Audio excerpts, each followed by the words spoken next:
तर नमस्कार मंडळी, सुस्वागतम. त्याचा झालं असं की काही कामानिमित्त मी मुंबई किल्लले आणि आता परत फाटपट्टी उठून मी परत चालले गावाक जाऊ. आणि देवाच्या दयेने सकाळी सकाळी रिक्षा पण गावली आणि रिक्षावाल्यान चौकायत माका आणून सोडलं मला स्टेशनला. सकाळी लवकर उठायचं म्हणून रात्रभर काय झोपाक नाही म्हणून ट्रेनमध्ये वाचले डोळे उघडे राहू काय म्हणून एनर्जी ड्रिंक घेतले आणि इले तिकीट काउंटरला तिकीट काढू. तिकीट वगैरे काढले आणि येऊन पोहोचले परत ब्रिजवरती इले ते इंडिकेटरला 4 ते 20 चर्चगेट स्लो लागलेलीच होती. प्लॅटफॉर्मवर उतरून सगळ्यात आधी पेट पूजेसाठी बिस्किट आणि वेपर्स घेतले आणि भाकरवडी काय आपली फेवरेटचा.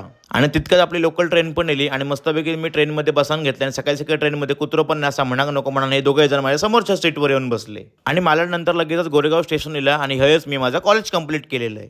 आणि थोड्याच वेळात मी येऊन पोहोचले दादर स्टेशनला. आणि दादर स्टेशनला नेहमीप्रमाणे ही एवढी गर्दी तर असतात आणि गर्दीतून वाट काढीत हे सगळे ब्रिज चला मी येऊन पोहोचले दादरच्या मेन ब्रिजवरती गेले आणि सगळ्यात आधी बघले आपली गाडी किती नंबरला येतली आहे. तर आपली जनशताब्दी एक्सप्रेस येतली प्लॅटफॉर्म क्रमांक 10 आणि सकाळी शताब्दी ट्रेन पकडूक फाटपट्टी उठान येऊचा मरण फक्त मालवणी माणसाकच माहिती, अजिबात डोळ्यात डोळा लागणार नाही. आणि हे काका तर हातात पिशी घेऊन वाकून वाकून ट्रेन येता की नाही ह्या भूक लागली. आणि फायनली आपली ट्रेन पण इली. मग मस्तपैकी ट्रेन मध्ये चढले आणि सगळे पॅसेंजर आपली सीट शोधूक लागले.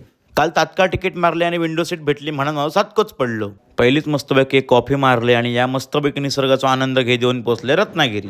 आणि फायनल येऊन पोहोचले कुडाळ स्टेशनला.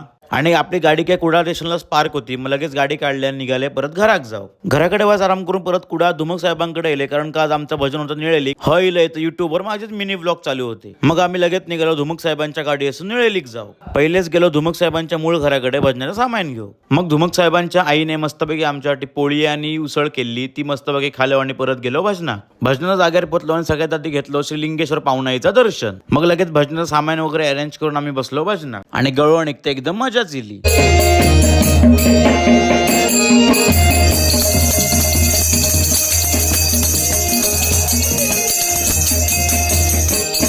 नंतर मग आरती करून मस्तपैकी भजनाची सांगता केली.